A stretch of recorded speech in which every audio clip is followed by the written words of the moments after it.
and a Democratic budget proposal estimated to cost up to $3.5 trillion.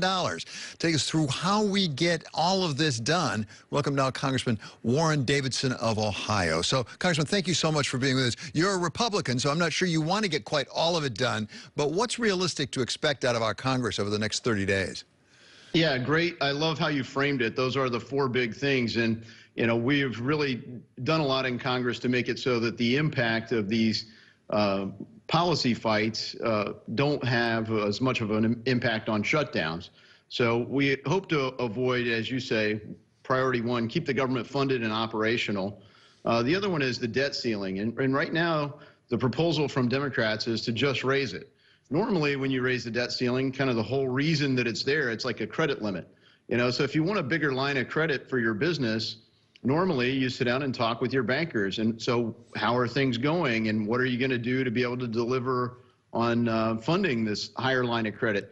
That dialogue is intentionally trying to be avoided by Democrats because their proposal is to spend a lot more with no plan to pay for it, more than anyone will even lend us. And that's why they're running into problems within their own party on the $3.5 trillion. Not just Joe Manchin and Kristen Sinema in the Senate, but at least about a dozen in the House. So let's take, first of all, the continuing resolution. Do you have any doubt that we'll keep the government open? Do you think there's some chance we might shut it down next Friday?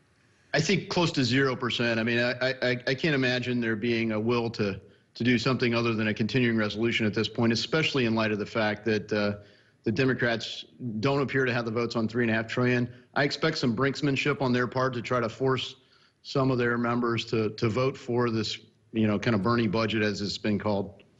So let's go to the debt ceiling then. On the other hand, that it's not clear exactly when we'll run out of the ability to borrow more money. You saw, I know, the op-ed piece in the Wall Street Journal by Secretary Yellen saying this could be a real catastrophe. She also said it's been 80 times since 1960 now that we've had to up the debt ceiling. What is the real function? You say we should have a conversation, but we don't seem to have that conversation, and we're not going to really default, are we?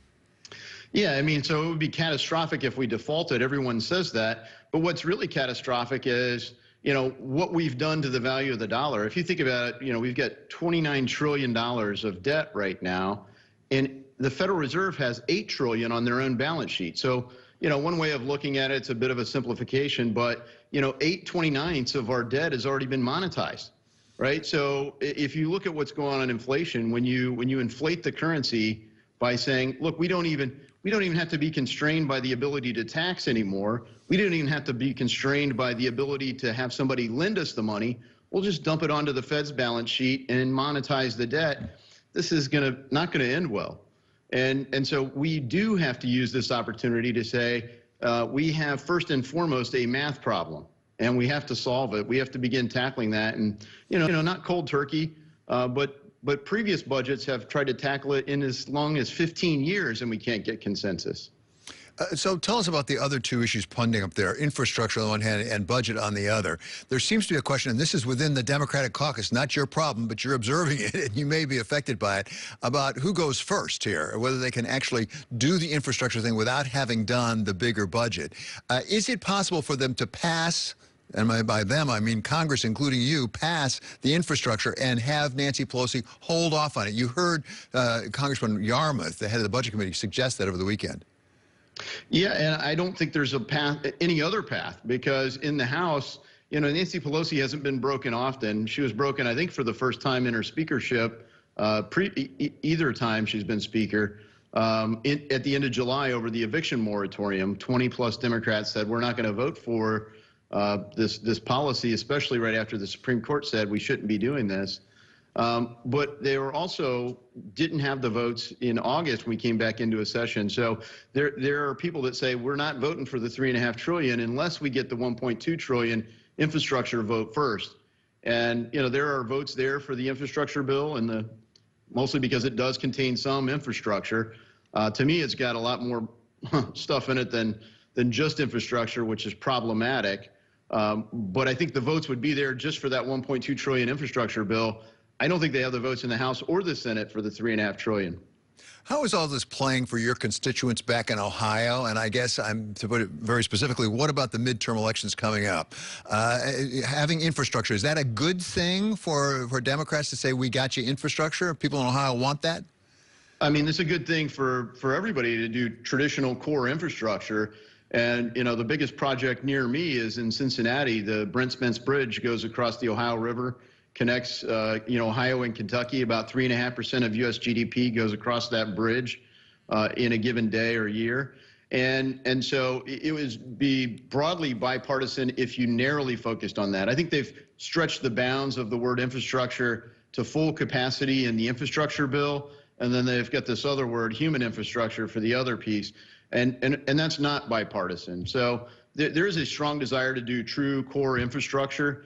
And, you know, this bill, $1.2 trillion, could prove to be popular, but it's not fully funded. And frankly, it has a lot of policies that aren't great for Ohio's, Western Ohio and certainly Ohio broadly.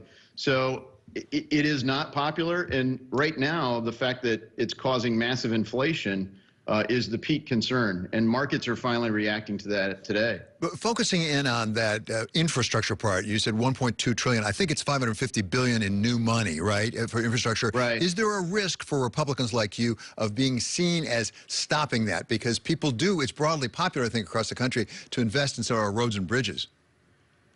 Yeah, I mean, of course there's risk, and, you know, some of my colleagues are all in on it because, you know, even though there's bad things, they say, well, we have to compromise. And, you know, I agree with that, but we're having this conversation in context of $6 trillion in COVID money, lots of it already unspent. And so the proposal I've offered is much more basic. It's Flexibility for States and Localities Act, and it simply says, of the dollars that you already have, and California, for example, has over $80 billion unspent, then you could use that for anything you like except paying yourself, whether now or in a deferred way with a pension bailout. And the popular thing in Western Ohio is infrastructure. People across the state of Ohio and many other congressional districts, as I talk to colleagues, would love to be able to have the flexibility to spend this money on infrastructure projects.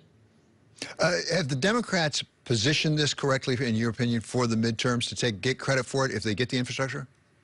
I think, yeah, I mean, look, it'll be popular with a lot of folks, but, you know, broadly, the rest of their policies aren't. And certainly the fact that inflation is essentially taxation.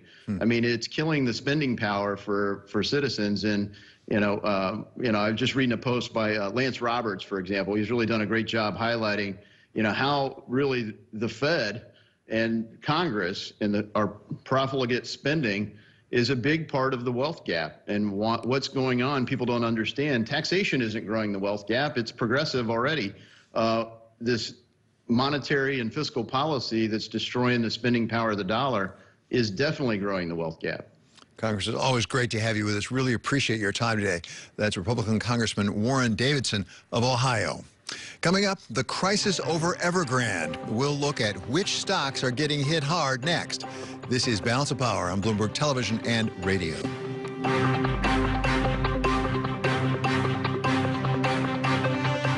Jerry's here! Jerry! How are you? It's so good, Jerry! Good to see all of you, yeah. Why is Jerry so popular? It's been like this ever since we started using Workday. What do you mean? It makes it easier to develop great relationships with our suppliers. Now, everyone, everywhere loves Jerry.